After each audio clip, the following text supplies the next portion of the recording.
the things that you want to do are at the tips of your fingers. I'm going into my 6th year as a content creator. Isn't today your last day having a 9 to 5? I know. Okay, so I didn't really want to talk about this. I do want to talk about your Auntie journey. I thought about, what can I do to update my look without having to radically change myself. I don't know if this has caused any controversy for you specifically, but I have seen, it's a friend of yours, Jackie Ina. She recently got into a whole situation between her and her audience because she was setting a boundary with them about her not wanting them to call her auntie. I think that you are able to tell people what you prefer to be called. And if you continue to call me that, you will not have access to me to be able to call me anything. You always talk about grabbing your ankles and getting bent over and stuff. Is that why you be spraying your ankles? You're listening to the Wealthy Woman Podcast. Thank you so much for being here, Funmi. Thank you for having me, Donnie. I'm so excited to be here today. I'm excited to have you on the show. I've been a fan of your content for a minute. And so I was like, let me have her on the show because the audience has been asking for people that do different things. It is different, something different. Fragrance is kind of a new frontier as far as this lane of influencing. So, Yes. Okay, so for those that don't follow you, tell them about your content and what you do, because we know you're a content creator, but what kind of content do you make and how did you get into this? So I am a beauty content creator, but I mainly focus specifically on fragrance. I've been creating content since 2018, so I'm going into my 6th year as a content creator. I do share other beauty-related content such as makeup and skincare, a little bit of lifestyle, but fragrance, I would say, is my baby. I live and breathe smelling good and sharing how others can smell good every single day. And you do smell good. I told her when she came in, I was like, the thing I was most excited for today was to smell her. I'm so glad. I didn't want to disappoint. No, yeah, you smell great. What are you wearing? So I'm wearing my own fragrance. I have a rule about always wearing my own fragrance because I always want to be able to say I'm wearing my own fragrance when people ask me. Yeah. But I layered it with another fragrance that smells incredible together. It's Gentle Fluidity Gold by Francis Kurkdjian, and it's a really warm, ambery vanilla. Yeah. And it just smells so good with my fragrance because it's a rose with an ambery vanilla. So just together, really sweet and very classy. That. I was gonna ask you that actually because you have so many fragrances, over 400, right? Oh my God, I've lost count. Right. So how are you finding the time to use all of these fragrances and then also wear your own? I think you're just layering? It's layering, honestly. I think layering makes the biggest difference with helping you to utilize what you have in your collection, especially if you have a larger collection. I've always said that the point of my collection is to wear the fragrances I have and not just to have bottles sitting on my shelf. So, with layering, it's really fun because first of all, you're creating a really unique experience for yourself, but it's also kind of like being a mad scientist, oh my God, what if I tried this with this? How would it turn out? And sometimes it can turn out brilliantly. Sometimes you get a flop, but that's part of life, Yes. You get your highs and you get your lows. But I think when people ask me about layering fragrances, I always think about putting together a really nice sandwich. Yeah. Layering fragrances is about understanding things that go well together. I gave the example that you would never make a sandwich and then put oatmeal and a pork chop on the other side. That would never make sense.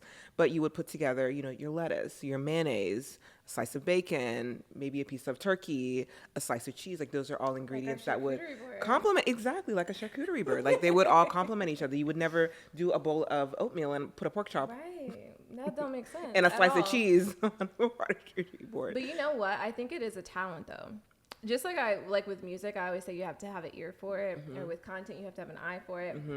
With fragrance, you have to have a nose for it. You definitely do. Yeah, because some people don't know what to mix together. Yeah. There's sometimes people will tag me in videos and be like, what do you think of this combination? And I would think to myself, this is not something, this is like putting oatmeal and a pork chop in a blender. It doesn't really make sense, but I also understand part of everyone's journey is figuring things out, understanding what goes together, because there's not really a science to it. Really, it's just about trusting your nose to match things that will complement each other. Absolutely. No, and I went to a fragrance class back in December with my friend, and we thought this was going to be so easy, and it was not. It's hard. It's actually really tough because part of your fragrance journey too is also understanding what your skin likes. There are so many popular fragrances that they are sold worldwide and sold really well. Like they sell millions and millions of units, right. But you might put that on and realize, oh my God, this doesn't smell good on me. And you realize the more you smell fragrances, the more you kind of get into your fragrance journey, you start to learn why you don't like certain things. Like, for example, earlier today, I asked you a fragrance that you like wearing in your collection. You mentioned Lee by YSL. And it's a really popular fragrance, you know, probably one of the top 10 sold at Sephora. But I actually am not really a huge fan of lavender. And lavender's in is it? featured, like, that's like the featured note in the fragrance. So anytime I wear fragrances that have a lot of lavender in it, it just gives me a headache. Yes. And it's not a fragrance that I smell on other people and think, oh my God, this sucks. Like, I love it when I smell it on other people. But I've realized, like, lavender is not a fragrance I like wearing. So you're trying to tell me I stink? No, you definitely not. No, you smell very expensive and very classy. Okay, good. But, like, when I put lavender on. Yeah, you know, I'm kidding, yeah. It's kind of like, that's part of why I encourage people to smell fragrances. Like, go and experience it. Because the more you experience, the more you realize, ooh, actually, that doesn't smell good on me. Like, I'm not really a fan of that particular note. Right. So let's go back to the content creation part of it, because yes, you are a content creator that focuses on fragrance, but I do want to say congratulations, because isn't today your last day God. Having a 9 to 5? I know. Okay, so I didn't really want to talk about this too much because I got so nervous. Now I'm feeling more comfortable because I think this idea that people have with influencers and content creators that leave their 9 to 5 to do content, they're like, oh my God, typical pipeline of person with a job that becomes an influencer. Now they're gonna start pushing their affiliate codes. But really, for myself, you already pump them, and I do pump them. I put them out. Yeah, you know? as you should. Student loans got to be paid every month. Every month. But I think for myself, this was a shift that I needed to take in order to focus on my own fragrance. So I have my own fragrance called Exalté. And I've realized that with my 9 to 5 job as a therapist and creating content, that I was not able to put as much energy into promoting my own fragrance and really supporting it and nurturing it. And I realized, like, I needed that time. Like, I needed a little bit more time, especially going into the rest of this year. And so I think the beautiful thing about being licensed is that you don't have to let your license lapse. Like, I'm fortunate that my license, for example, is up next month. Well, we're not in May yet. So my license is up in June. So I'm going to renew my license. Okay. Like, it's not going to just lapse and then I can never use it again. Like, I'm actually licensed in, you know, I'm licensed to practice. Wait, okay, so clarify that. So when your license lapse, you can't, like, you have to go through the whole process again? It's just like, it's harder. It's just like it's a longer process. It's just kind of a pain in the butt. Okay.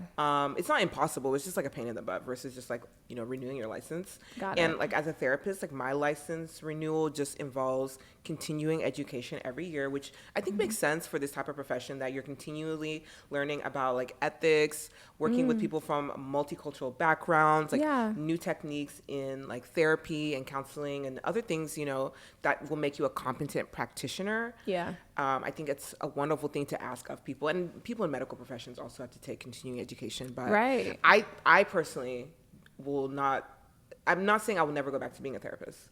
In fact, even now I'm like, maybe I should open my books up at the end of summer. Like, maybe just maybe take a few more, just like open up like a few appointments at the end of the summer, take on a few new clients. But that's so nice of you. I think I really just needed to focus on nurturing this project I've been working on for so long, because I think that, in my opinion, it's gone on too long. What do you mean? I think that this was meant to be a limited edition collaboration. Okay. And for me, limited edition means like a year or less. Right. Yeah. When you launched it, I remember that. I thought you guys promoted it as limited edition. It was. And now we're going into the second year, and I'm like, wow, this is actually not okay. Like, I need to actually focus on doing my part in promoting this more and sharing it, and also giving it a little bit more life, you know. And I can't do that when every single morning, you know, or half of my day is taken up with seeing clients and other mental health related activities. Yeah, and that is a constant struggle for people. Even with me, I don't have a 9 to 5, but there's several different projects that I'm focused in on, and they all require a certain level of attention. So for you, I think you make it look very effortless, because you post several times a day. I do. I'm playing what I call the Instagram. I'm playing the algorithm lottery. Yes, very much so. The you more keep lottery winning. tickets you buy, the more highly the likeliness that you will actually win something eventually. Yes. I'm playing the algorithm lottery because I think that part of what helps your growth as a content creator is exposure and consistency. And so it's just like one of those things that you just put out. You just never know what will stick. You just throw things at the wall and hope something will stick, Fair. It takes time, and it does take time. You But- have to put time into that. Right. So how did you juggle that all this time? Oh my gosh, I will be honest. I think I sacrificed a little bit of like a social life. Okay. I've realized that a lot of days I wake up in the morning, like maybe I'll do my little workout or meet up with my trainer, and then I work. Like I see my clients. Yeah. I do paperwork. I do any necessary readings I need to do. I research like trends that are going on social media, and then I film. And then I have campaigns I have to film as well. I have emails I have to respond to for my management. I mean, I really don't go to bed till like midnight most days. And I start my day around like 8 a.m. Wow. And I work from 8 a.m. to maybe 3 p.m., seeing my clients. Maybe I'll go to the gym, have lunch, run some errands. And then from like around 4 o'clock till midnight, I'm doing content. Either filming, answering questions, doing TikTok lives, IG lives, like interacting with my community, engaging with other people. Like to me, it's all part of a trifecta that's necessary for my formula for success. Yeah. Like I can't skip back on one area because I've noticed all the other areas will also be affected. Absolutely. Absolutely. No, I commend you for being able to juggle everything like that. Thank you. Because it truly is a lot. Like, and to be committed for that long, because some people will do it for a season. Yeah. But you've been doing this for years. I have. And I think this is people that follow me that really keep me motivated with continuing to show up the way I do. Like I always tell, my friends when they ask me like, how do you keep showing up as yourself? You have not changed. Like you're still the same Funmi we knew from Oklahoma, and I said, because I, first of all, know the people that are watching my page, like my best friends and like my sister watch my page. So they will be the first people to text me and be like, girl, you don't even talk like that. That's not even how you talk. Where's that vocabulary coming from? Or who's that personality? But also, I think that with doing so much, it's just easier to show up as yourself versus showing up as a character because it does feel like exhausting. Like you're clocking into a performance versus like, let me just turn the camera on real quick and talk to these people and then turn my camera back off because now I need to do something else. So with your content, do you have like a certain workflow with that specifically? Because like we said, you're posting several videos a day, and then I noticed you stick to certain structures as well. Yeah. I mean, I'm clocking that because I also create content, but you do a good job of providing variety within that somehow. So like, what does your workflow look like as far as like planning and then creation and putting it out while juggling a job?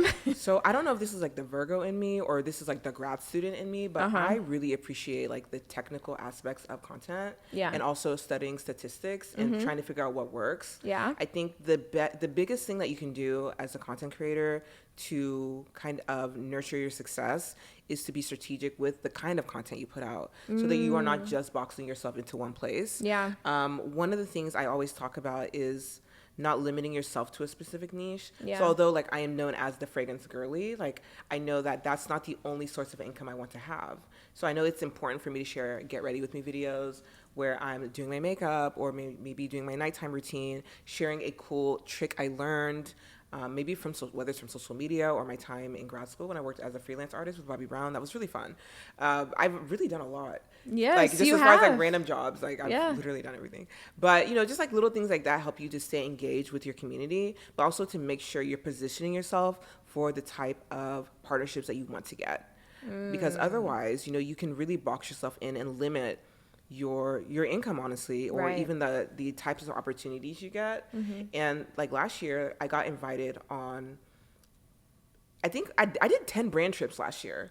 Yeah, you were on the go. I was on the go last year. Yeah. And out of the 10, though, only like 3 of them were fragrance. Like the rest were beauty and skincare. And so I thought to myself, like, wow, imagine if I only did fragrance content. Like I wouldn't have had 10 trips to go on. That's it would have just very been 3. true. Even this year, like I've done 2 already. One of them was travel because I travel so much and I share a lot of my travel content. I was like, wait, what have I done yet? One of them was a travel related brand trip with a Black owned luxury travel group. And then the other one recently was a fragrance trip, but I do anticipate like continuing to have opportunities because you are strategic about the content you put out. Right. Like, you get so much PR and then you don't share it. You don't tag the brands. Like, not every content you post will go viral, but sometimes even one person seeing it could be the person that gives you an opportunity for something more. I always say that because that happened to me. Yeah. Like, there have been several moments where I've put out content on a platform where I didn't have as many followers, and it didn't matter that it didn't do numbers. It was just the right person saw it, and then I would get a deal, or I'd meet somebody that would connect me to somebody. You know what I mean? Like, things happen regardless. If you're being consistent and showing out and putting out quality content, you'll connect with the right people. Yeah, and I think like one of the best things you can do is also keep yourself open to opportunity. Like, no matter what you're doing in life, whether you're a content creator or you're a nurse or you're an accountant, like whatever you're doing, to keep yourself open to opportunity, because you also don't know what could come your way that could change your life, because you're willing to, you have a willingness to be open to it. Like, I've tried to adopt that even most recently with dating, you know, to not limit myself to dating a certain kind of person, because that's what I think my dream man looks like. Like, telling myself, instead of being okay, just saying like, okay, let's say Morris Chestnut. Not Morris Chestnut. Okay, my dream man gotta look like Morris Chestnut. He gotta be bald headed with a full beard, like whatever, perfect teeth. But like, now I'm saying I'm open to love and someone who will respect me, and someone who will help me to grow and we can grow together. Someone who will, you know, to show me kindness and be patient with me. And when you think of like the characteristics of the things that you want versus like what that thing could look like, you realize, oh my God, you open yourself up to receive so much more than what you think like success should look like. Absolutely. I totally agree. And yeah, I do that myself. Sometimes with certain things in my life, I'm very particular. I'm like, no, it has to be this way. And then the moment that I open myself up to other, you know, options, that's when things kind of like fall into place. And I'm like, oh, I probably could have had this a long time ago if I had just been more open. And truthfully, like, part of my journey into doing social media through TikTok and Instagram, especially versus like concentrating on YouTube, has been the reason why I've had so many of the opportunities I've been able to have. Because I think sometimes you can box yourself into being like maybe only luxury. Like, okay, I only do luxury fragrances, and I only work with luxury brands. But the truth is, and this is something I always tell people, I'm very open about this, most of them don't have budget. Like, they don't pay influencers. Like, they don't have influencer marketing budgets. They send you PR in these beautiful boxes. But when it comes time to like, hey, will you boost my video? Will you pay me? They don't do that, because it's still... It's such a small market of people that like buy luxury fragrances versus going to like an Ulta or Sephora. So it's like, why would I pay you? I didn't think about that. You're right. It is a smaller market for sure. So I've realized that like so many people, I think I'm speaking mostly to the fragrance community when I say this, like they want to be known for only doing like luxury fragrance content, and that's fine. But at the end of the day, you have a shelf full of pretty bottles. And then your Afterpay is used up. Just kidding. Not everyone's using Afterpay. That's so mean. That was so mean. No, like the brands that you turn your nose up at, that you would never want to be caught dead, are the brands with the biggest budgets, because they are accessible and they are available to way more people. And so it's like, and they're the ones with the cash flow. They're the ones with the cash flow. Wow, that's a great point, though. Always clear. Because I think that applies to any industry, to be honest. Like, maybe you might be over niching, you know, and it's like, hey, you can have that as the main, you know, pillar in your content. But because I think you do a really good job of displaying luxury consistently, right? So I don't think of you as like the person that's going to review some cheap perfume at Walmart by any means. But if you did a video like that, I don't think it would devalue your brand. You know, to me, it would be like something fun just for you to try or whatever, you know? Definitely, because I have always believed that your luxury is whatever is important to you and whatever you can afford to do. I recently talked about travel and how, you know, a lot of times like I do seek out really maybe what is the word I'm looking for? Exotic locations, like, you know, globally to go to, and how people see that as like aspirational. But we live in the U.S. with 50 states, and we have all these climates here and all these cultures here. Like, it's also aspirational and luxurious to be able to travel within your own country. And one weekend you go to New Orleans and experience the culture in New Orleans, and then the next weekend maybe you go to Wyoming and ride horses and go camping or something. And then another weekend you go to Colorado and go camping. And then the next weekend you're on the East Coast and you're eating clam chowder. water in Martha's Vineyard. Like there's so many different things you can do to experience. So tell us about this fabulous life that you speak of, because you're just like, you go here and then you go there and you go to Martha's Vineyard. So tell us. I've never been to Martha's Vineyard. It's on my bucket list. I'm just saying. Because I think a lot of women, they look at you online and they're like, I want that kind of life. Yeah. Like you are the kind of woman that a lot of people aspire to be or to grow into or develop into. And so I want you to kind of share what that journey has been like of you getting to this point, you know, and like how you cultivated this luxurious life for yourself that's like fulfilling and well-rounded, because it's not just about all the luxury experiences. It's like you genuinely enjoy what you do. You genuinely have good people in your life. You also get to travel and, you know, do all these exciting things. So how are you in this spot where you can just focus on glowing up, or, you know, like which we'll get to the Auntie journey. I was going to say. But how are you in this space? Because I think people see that as a luxury to even be able to say, oh, I'm going to go on a glow up journey, you know? Yeah. So how are you here? You know, it's interesting because I think so much of my creative process and just how I approach life is thanks to my parents. Like I always say that I grew up with like the very typical Nigerian parents. I was born in Nigeria myself. I came here when I was 3, but I was really fortunate, and I think it's just like sometimes genetic lottery that the parents I had, that although like they were very like they were strict in terms of like they wanted to raise us right, my parents gave me a lot of freedom to figure myself out in this world and to have a lot of autonomy. And so like it wasn't unusual that to see me in 8th grade with blue eyeshadow and green nail polish, because my parents were like, just make sure your grades are good. You know, I love that. Like that builds so much confidence in a child, because my parents were like that with me as well. Yeah. Like, you know, and I had a lot of friends who are Nigerian as well, who the parents were very strict. And I'm sure like my parents even, like when I talk to them now, they're like, yeah, a lot of people would ask us, why are you letting Funmi go to school with like blue eyeshadow on and like orange nails? Like, you know, you don't think that she's too young? And they're like, she's bringing home good grades. Exactly. You know? You're being good. Like so she's not like staying out past curfew. Like she's obedient, you know, she's obedient, like she's respectful. Like she wants to wear blue eyeshadow. Like, why not? You know, she's on the math club. So she's wearing blue eyeshadow to the math club. Yeah. But I think too, being able to explore parts of yourself and to honestly figure out what you like.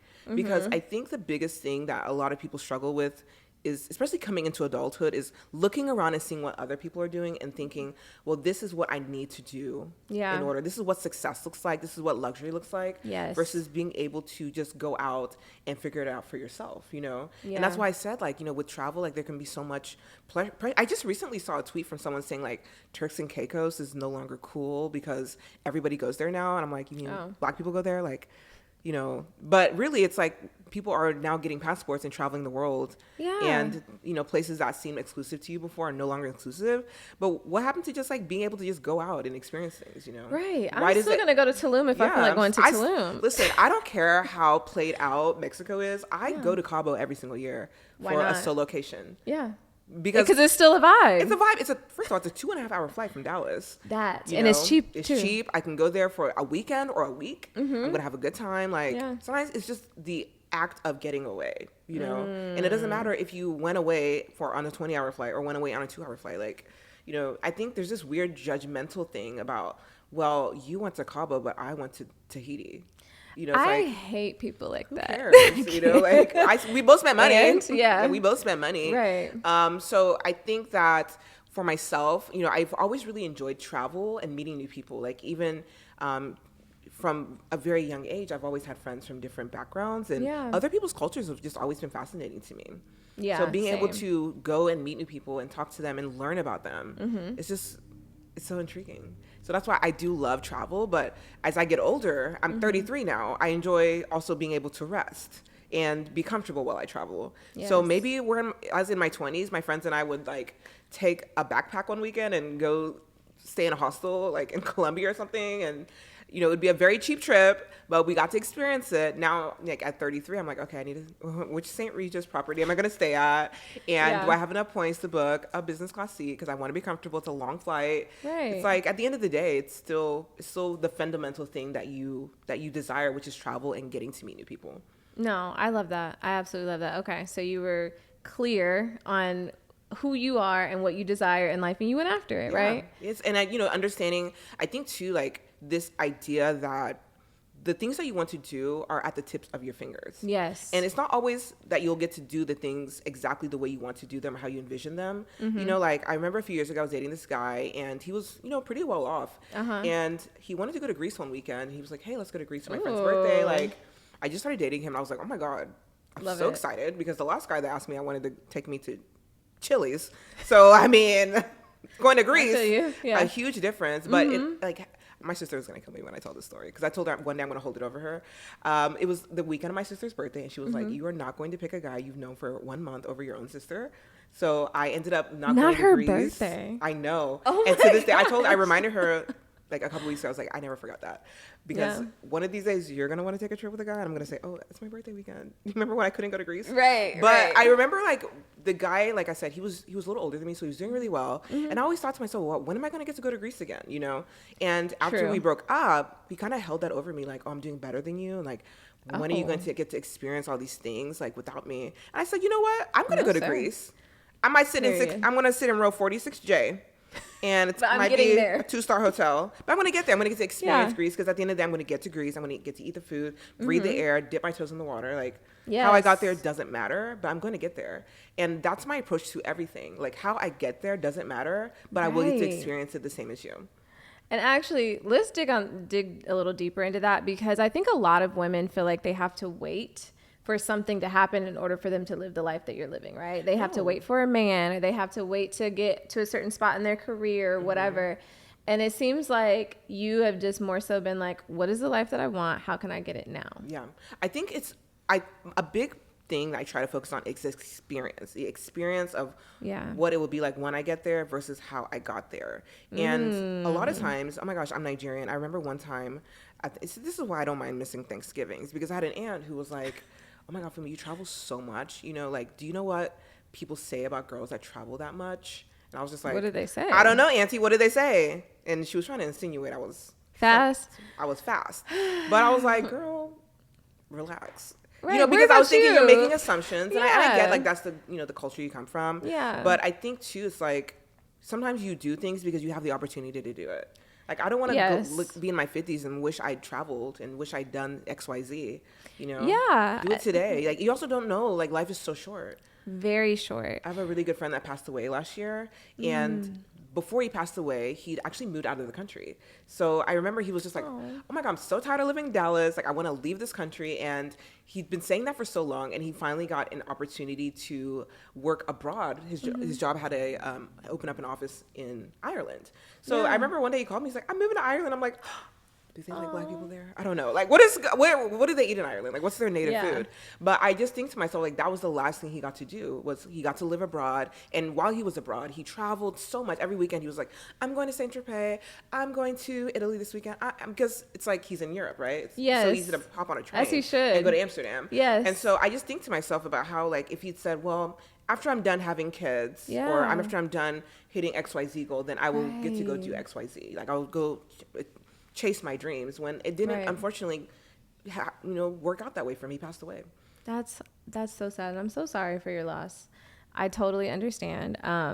My best friend had a near-death experience last year, and we both have been in this headspace of like just trying to make the best of what we have, really, you know, and like stop making excuses and just do it. Just do what you want to do. Because what if you wait around? Like, if you say, oh, I don't want to go to this place until I have a boyfriend or I have a husband, and then you get a husband who doesn't like to travel. Like, now you waited around 10 years to go on a vacation somewhere exotic. And you could have been gone. He just wants to pay for you to go, but he don't want to go. Right. What good is that? Now everyone's like really into travel. So you just have to seize the moment. Seize every day like it's your last day. I love that. That's beautiful.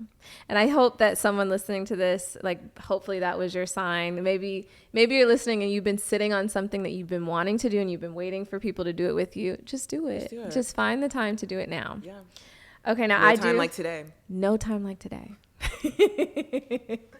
Now, I do want to talk about your Auntie journey. Ooh, okay. I don't know if this has caused any controversy for you specifically, but I have seen a lot of controversial takes around the word auntie lately, and people being called auntie. Yeah. And I just have to get straight to it because it's a friend of yours, Jackie. Jackie Ina. She recently got into a whole situation between her and her audience where they were upset because she was setting a boundary with them about her not wanting them to call her auntie. Yeah, it's totally understandable. Like, I think that you are able to tell people what you prefer to be called, and if you don't feel comfortable being called a term that you feel is kind of offensive, because I think people can use it in an offensive way, then it's totally your prerogative to be able to say, I'm not allowing that. And if you continue to call me that, you will not have access to me to be able to call me anything. Ooh. And listen, I'm a therapist, and I always believe in setting strong boundaries. It's like someone coming to your house. If you say, hey, when you come to my house, you have to take your shoes off.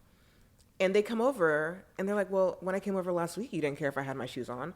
Well, today is today. And now they refuse to take their shoes off. You actually have the power to say, you're not allowed back here. You don't want to follow the rules. You're not allowed back here. And that's it. And that's okay. You don't have to explain why, hey, you're not allowed to come over anymore. Right. We can have lunch, but you can't come to my house.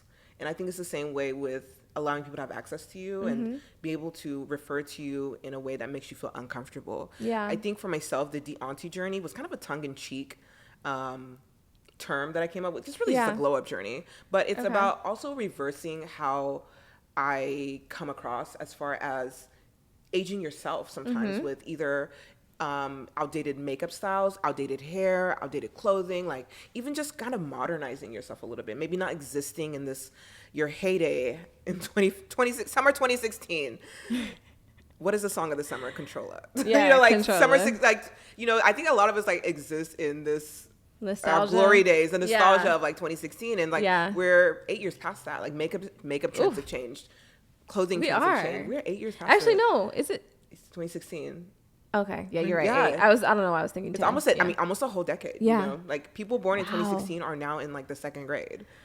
Stop. Not second grade. Some of them are doing TikToks, seriously. Yikes. So it's I thought about, what can I do to update my look without having to radically change myself, I'm not going to go and maybe get a nose job or do anything so overwhelming, nothing too drastic, but what are some things I can do to update my makeup style? I didn't even go out and buy new makeup. I just changed how I did my makeup because my face at 33 is not the same face I had at 25.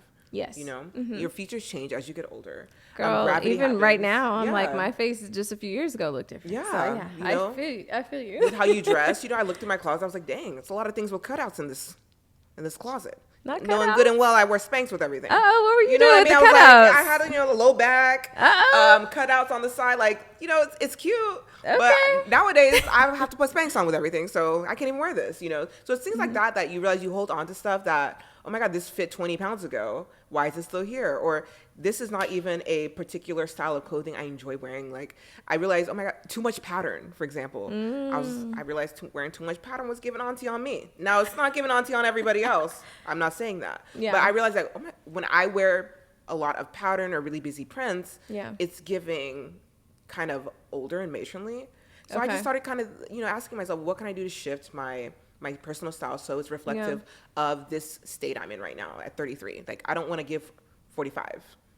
I feel you. I totally feel that. And I think for me, I totally resonate with that because I think for all my life, people have always thought I was older than what I was. Yeah. And it was because I was acting mature out of survival, right? But then as I got older, I was like, okay, wait. Can I just be my age for a second? Yeah. Can y'all stop with the whole, you think I'm old? Because now I don't want to be older. I just want to be my age. And so I totally feel you because when you're used to having to always be mature, present yourself a certain way, then by the time you are a bit older, you're not even old, but it's you're just a grown woman. People are thinking you're way older than you are. And it's whoa, now calm down. But also I want to know just from your perspective, because when you started this, I was very surprised. And even Jackie, when she started that whole conversation, I said, wait, when did auntie mean old? Has it always meant old? So I'm Nigerian. So I've truthfully been called auntie since I was 15. My cousins have all called me auntie since I was 15. So it wasn't weird, to grow up hearing Auntie Funmi. Even last night, my cousin called me and was like, Auntie Funmi, I need to talk. I'm like, okay, girl. And so it's not I even had childhood friends growing up who were sisters. They were a group of 3 sisters. Their oldest sister was maybe, I think there was a 5 or 6 year age difference between the oldest sister and the youngest sister. And at first time I met them, they were calling their oldest sister Auntie so-and-so. So I thought like, oh, maybe that's their like cousin or aunt. Older sister. And it took me like until the next time we hung out that they were all sisters. So I was like, oh, your sister Auntie so-and-so. But it's like a respect thing. Like, this is what they were taught. So it's like not weird to me. But it wasn't until I got on social media that I realized people will use auntie as a way to like sometimes be derogatory. Like, oh, okay, auntie.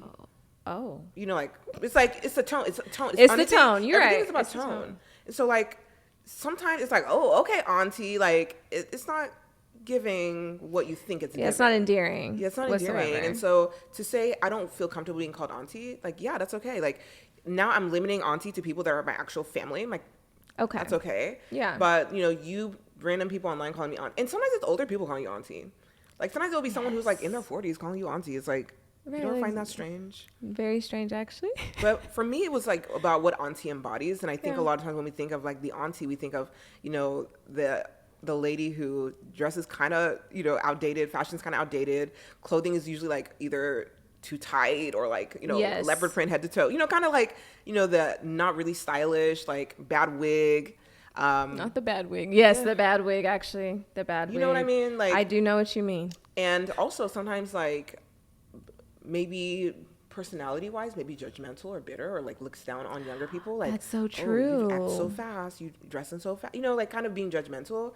And I thought to myself, those are all things I don't want to be associated with or attached to, even though I've always been the oldest daughter and the person in my friend group who tends to look after people. I've always been the very mature person. Yeah. I think that with this whole process, you know, I always try to tell people, I'm not trying to give 25. Like, I'm not trying to turn the clock back. I'm just trying to keep the clock at where it's at. Right where it's at. Yeah. At 33. That's it. If I look 33, that is fine. Like, I don't need to look 25. And it's also okay. Like, there's this weird thing that social media does with everyone being obsessed with looking younger. Like, everyone wants to be able to say, I still get ID'd when I go to the club. People still, you know, people confuse me for a high schooler. I'm like, that's great. But some people just have a mature face. Like, it is what it is. Do you know that sometimes you look at people and think, gosh, they're so beautiful, but you've never thought they look young for their age? Yes, exactly. You know, that doesn't take away that you're beautiful. I've always thought, like, for example, Angela Bassett is someone who I've always thought is just absolutely stunning. Yeah. Or Regina King. But there are never people I've ever looked at and thought, wow, they look so young for their age. I just always thought they look absolutely beautiful. Everyone can't be Gabrielle Union. And that's okay. They just can't. It doesn't take away from your beauty. No, that's such a valid point. And I think a lot of times, I guess it's just something that society has put on us to just believe, like, associate those two things with being young and beautiful. Yeah. But the reality is, what about just beautiful? What about just beautiful as you are at any age? And it's fine. Yeah. But I think you choosing to do that on your own terms, I think that's great. Yeah. Because if you had said that, you know, it was because of social media, that would have made me a little sad. I would think that also would be the wrong, it's the wrong intention. Even with therapy, I always say that the best journey you can go on is the journey that's meaningful to you, because it's the journey that will stick. Like, someone can tell you, hey, your boyfriend sucks and you should break up with him. Yeah. But it isn't until you realize this guy sucks. And you have to realize you have to realize it for yourself. Like, everyone, 100 people can tell you, but until you realize it, you're going to keep being involved with this person.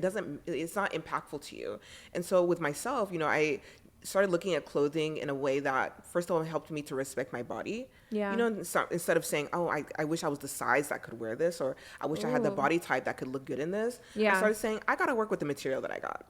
And that's where I'm at right now. I'm having to realize, because I'm in my late 20s, and so I'm starting to realize, okay, things are not sitting the way that they once were. And that's okay. And it's gonna have to be, because what else am I gonna do? I still gotta live. Age, you know. And things do start to shift.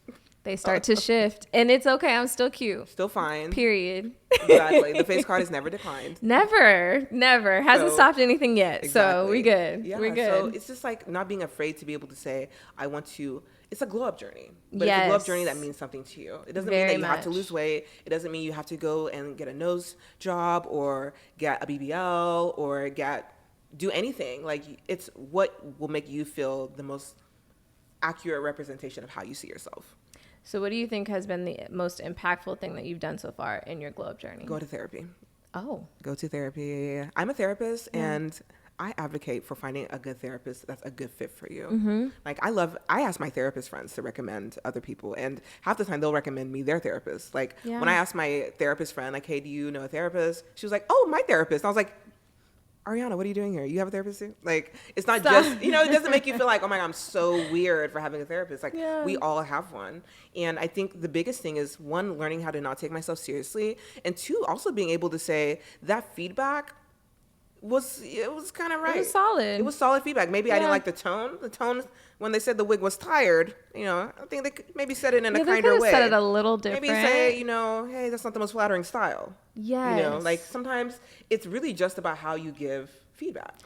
I agree, because I recently saw the same thing happen to another content creator. Like someone told her she needed to do her makeup a little different, and when the way they said it was very rude, but what they recommended, I was like, actually, that's not so bad. Yeah, like honestly, the changes that I made, even with my makeup, I was like, wow, it does look better. Yeah. Like I changed my brows. Like, wow, in retrospect, my brows before were not super flattering because I was kind of doing trendy brows that didn't suit my face and my features. And so when you start to learn to do things that suit your own actual reality, which is your body, your face, your lifestyle, you realize everything that you do is exactly perfect for you. Exactly. I completely agree. So, okay, question. Because you're saying like, you went through this whole journey of glowing up. I've also heard you talk about, why you have gotten in therapy, right? As far as like dealing with different things like depression and stuff like that.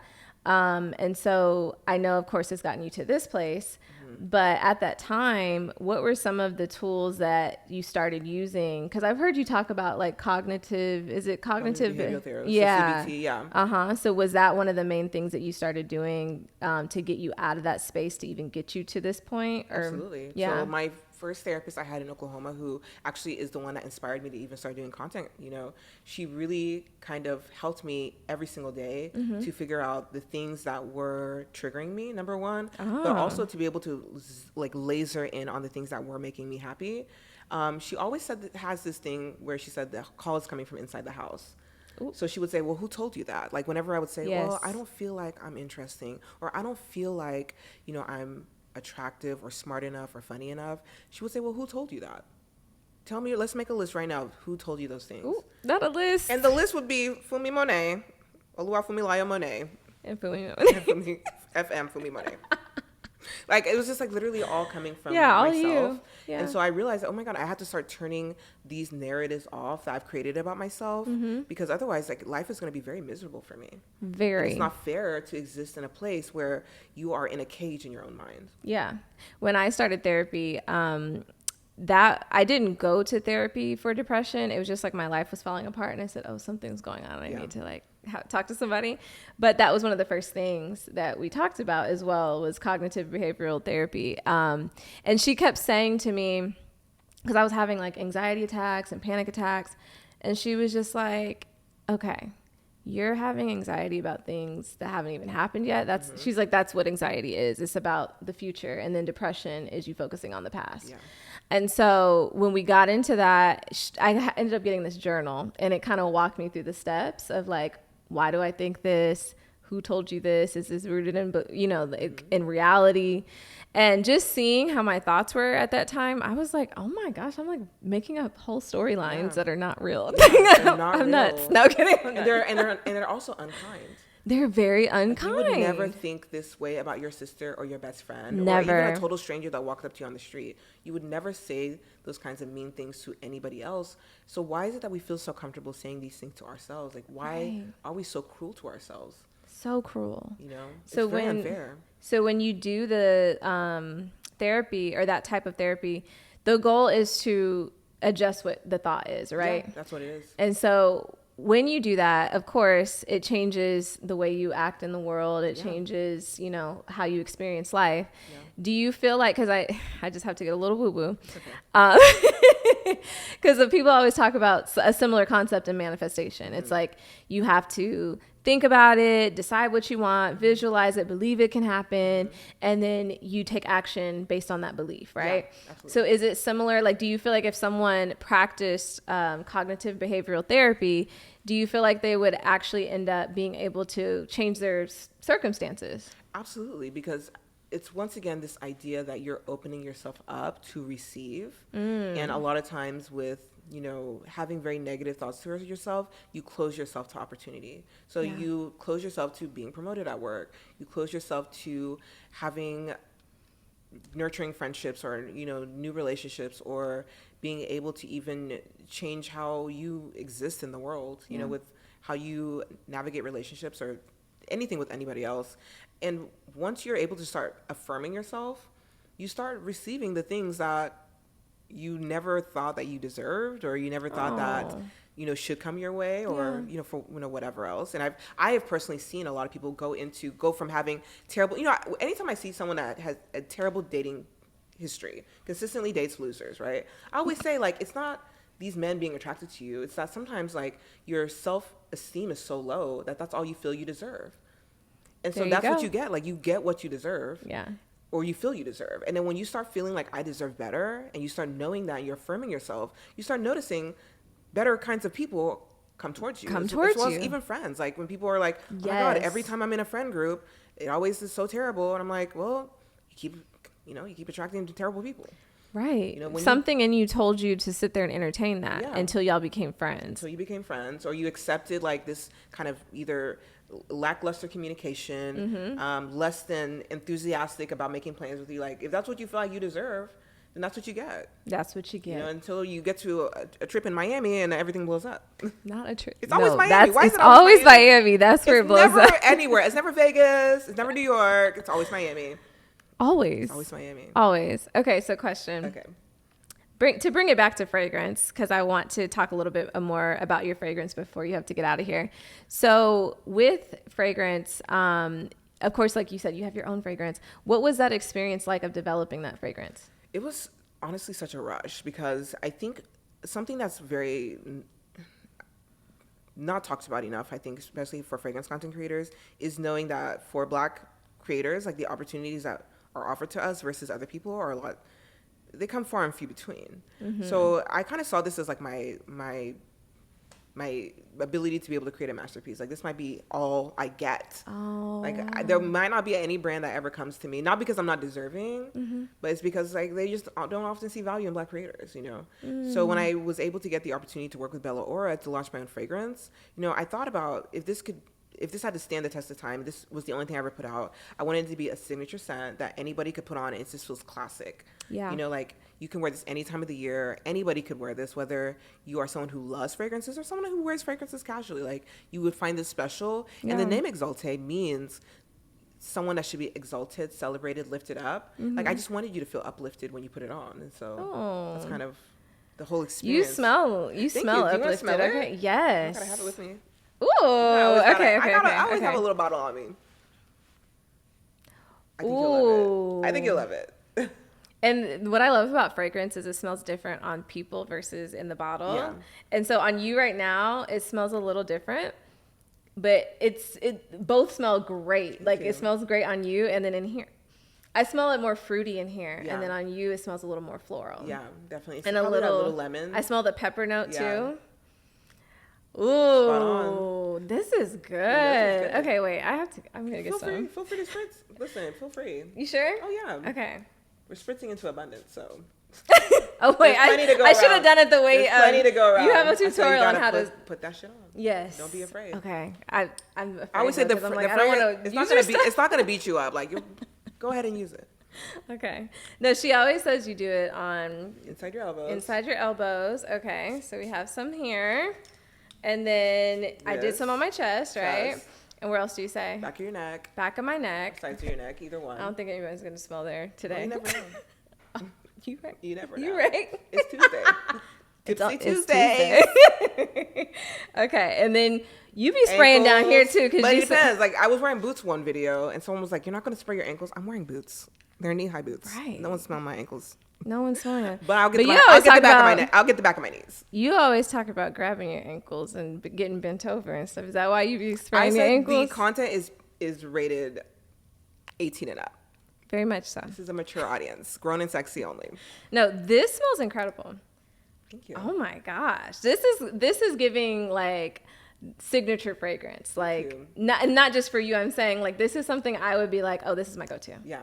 This is good. Oh my goodness. Okay, yeah. Thank you. So that's kind of like, that's what I wanted. I wanted a floral fragrance. I knew I wanted floral because I love rose. And I'm glad I was able to, kind of make it work with something that turned out really beautiful. This is something I'll always be proud of. I hope that this won't be my only opportunity to put fragrance out, but also knowing like if this was it, that it could stand on its own. No, it really can. And what I love the most is that it's not it doesn't smell like an old lady. Yeah. No, fun fact about me, I absolutely love roses because they're the most high vibrational scent, right? So I typically like to have white roses in my house. Yeah. And so I've always wanted a rose fragrance that I like, and that's the first one that I've smelled that I like. So I'm like, oh my gosh, this is great. I'm honored. Thank you. I'm so glad. And that's the thing, like, I have a friend that doesn't wear perfume. Like, she literally has worn the same one perfume since high school, and she bought my fragrance, to support me. But she was like, I actually really like it. She was like, I wore it to dinner one night, and I didn't stop getting compliments. And I just thought, like, wow, I've gone all these years only wearing one perfume because I'm very, very sensitive to fragrance. Yeah. And yours is the only one that I've ever put on that. Like, that is very well, like, because I think it's not flat, right? Yeah. It's not just like you really do smell all the notes. Like, it's really good. Thank you. I appreciate that. Thank you. I appreciate it. I hope everyone gets a chance to smell it. I hope so too. It's available at exalteparfum.com. Go. No, seriously, I'm going to grab some too. I am, seriously.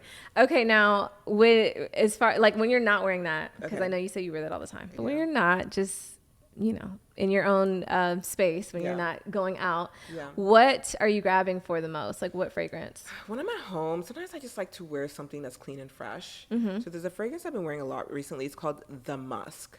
It's by a brand called Essential Parfums. I discovered this brand when I went to Italy recently, and I really like that it's a very sustainable brand. They have sustainable packaging. Yeah. I think that's very wallet friendly. A big bottle is $89 or like under $100 for like a 100 ml size. Yeah. And it smells like clean, fresh laundry. Like, it just smells light and fresh. You can wear it year round. I love wearing it to bed or on flights and things like that. But it's just such an easy reach because it literally just smells like clean, fresh laundry. Yes. And this even smells fresh. I have on, so I see how you would like that. Yeah. So things like that are kind of what I call easy reaches. But generally speaking, I love, like, going into summertime, I love fruity fragrances with exotic fragrance notes, like exotic fruit notes, like passion fruit, mango. Those really delicious kind of notes, pineapples. I love floral fragrances. So rose, especially in the wintertime. I love rose and oud, for example. The fragrance is inspired by the Arab style of how they wear fragrance. Yeah. And just anything that smells sweet and edible. Like, I want to smell like a lemon pound cake too sometimes. So, yes, sometimes I want to smell edible. Yeah. Facts. So you can do it all. Like, that's the thing. The beautiful thing about fragrances is you can do it all. You can have whatever you want. I love that. Yeah. Well, thank you so much for being here today, Funmi. I have one last question for you before we wrap things up, because I ask everyone that comes on the show this. Okay. My question to you is, what does it mean to you to be a wealthy woman, since this is the Wealthy Woman Show? I think that wealth is not about having a certain amount. It's about having freedom. It's about having the freedom to be able to do the things that you want to do and know that you don't have to depend on anyone else to do it. Yeah. Whether it's travel, whether it's owning real estate, whether it's financial independence from your parents or a spouse, whether it's being debt free, like, it's freedom. Like, there's freedom in being able to decide tomorrow I want to go on a flight. I want to travel to Paris tomorrow. There's freedom in knowing that you don't have to pay your student loans every month. You've already paid it off. That's my journey right now, is paying off my student loans. Uncle Sam, if you're listening. And you're going to do it. What happened to forgiving the student loans? No, Jesus has already forgiven a lot of things. I'm just waiting on my student loans. Byron, let's get on it. Let's get on it. You only have a few more months. But I think for me, wealth is attached to freedom. There's not a dollar amount, but it's just about being able to know that there's nothing that's holding you back. There's freedom. There's no one that you're depending on. There's a beauty in having freedom. Yes, absolutely. Okay, so where can everyone find you and follow you if they want to stay connected and also buy your fragrance? I know you already mentioned the website, but just say it one more time. Thank you. So my name is Funmi Monet. So I am available on all social platforms as Funmi Monet. I am on all social platforms as Funmi Monet. So whether you look me up on Instagram, TikTok, YouTube, Twitter, wherever, I'm Funmi Monet. My fragrance is available at exalteparfum.com. You can also buy it at bellaora.com. Either one will get you free shipping within the continental U.S. And we do ship worldwide as well. So if you live outside the U.S., you can get a bottle. Anywhere that has a deliverable address can get a bottle of Exalté. But I really just hope that everyone that gets to watch this episode feels inspired to be able to go and live life on your own terms. You know, just know that success doesn't have to look one way for everybody. And your journey to whether it's a career goal that you have, whatever it is, it's dynamic. It doesn't have to look one way. It sure doesn't. It can look however you want it to look. Yeah. This was good. Thank you, so girl. Thank you. I appreciate you having me. Thank you. I know, right? Let's not have another accident. I accidentally sent on the charcuterie board earlier. It's okay. We weren't going to tell them that. It's okay. You still look fabulous. Thank you. Thank you so much. It's really our charcuterie board now. It's cute. Did you get the joke? It's charcuterie? really a charcuterie board. So I really did put my whole coochie on it. Sorry, Charlie, but it's so good. I'm gonna still have a little, maybe like on the outskirts. Yeah, a little Gouda cheese. A little Gouda. Yeah. So right? Wow. Oh yeah, we're gonna eat this up. All right. See y'all later.